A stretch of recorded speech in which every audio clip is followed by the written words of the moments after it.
ahli sunnah wal jamaah badal hukumnya wajib ketika bapak urang maot kemudian can munggah haji tirkahna aya. Apa itu tirkah? Itu emang sih mentu mondok hese jadi aing ngomong ka kaler ka kidul hese tirkah teh harta ditinggal mayit ngaranna tirkah. Oh iya cek aing mondok sia tuh aya nu di pondok bae teu pinter-pinter sebab horenganan lain mondok di kampung pondok kita mah datang ke monar mal pinter. Nah aya seorang manusia maot can ka Mekah aya ditinggal nayane mayit ninggalkeun harta tak eta teh memeh dibagi kudu diselesaikeun heula hiji hutang heula bereskeun setelah hutang aya keneh ditinggal mayit can ka Mekah badalkeun geus aya keneh sesana karak bagikeun ka ahli waris. Aya jelema maot teu boga harta encan ka Mekah antepkeun. Atuh deuk kebangga badalan atuh. Saya tah geus antep geus bareng nyaritakeun badal tah geus.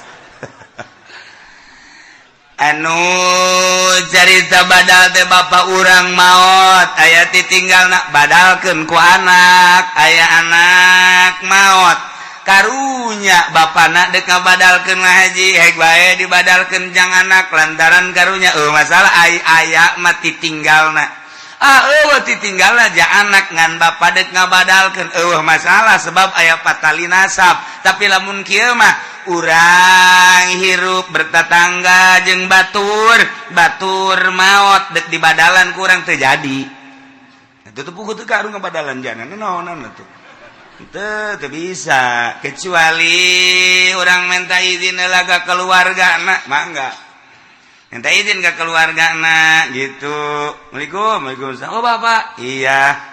Ada apa? Bapak kamu meninggal, iya. Kemudian ada hartanya enggak ada. Nah, saya kasihan, minta izin mau saya badalkan. Oh baik amat, iya. Sebab mama kamu buat bapak. Waduh, sama ada udang di balik udang sama tuh. Masya Allah Karim. Tinggal kadenge ku pamajikannya na ye. Bapak mah bageurna kos kitu cek gitu. Bageurna teu beres bapak mah. Ayo geura ngabadalan sia kokoprak ye.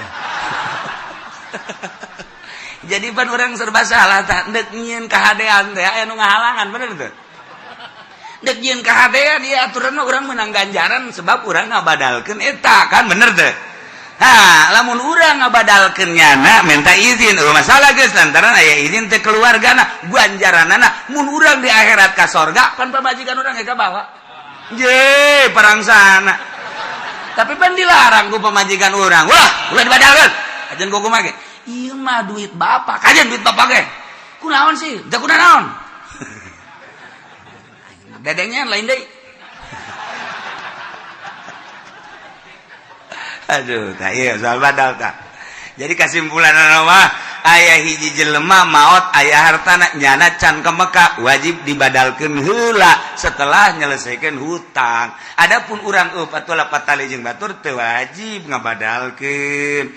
Ieu mah aya seorang ibu nyarita deuk ka Mekah, kemudian can kaburu ka Mekah maot. Bebe ja anakna ka Kangjeng Nabi ya Rasulullah aya naoneng maaf di ngomong deh ke Mekah haju can kaburu datang ka waktuna maot apa wija apakah abdi bisa ngabadalkeun ngahajikeun emak atuh kan tenan cek Kangjeng Nabi masalah nah maka jeung bisa eta bae lamun hutang emak boga hutang wajib teh kudu dibayareun ku neng wajib kitu keneh hutang ka Allah atuh lamun aya ditinggalna wajib ku neng dibayar tuh kan jelas sakumaha lamun bapa maneh emak maneh boga hutang wajib teh cek Kangjeng Nabi dibayar ku maneh wajib atuh Tuhan ieu ge sarua hutang ka Gusti Allah lantaran nyana can ka Mekah atuh pek bae badalkeun ku neng ka ditu itu masalah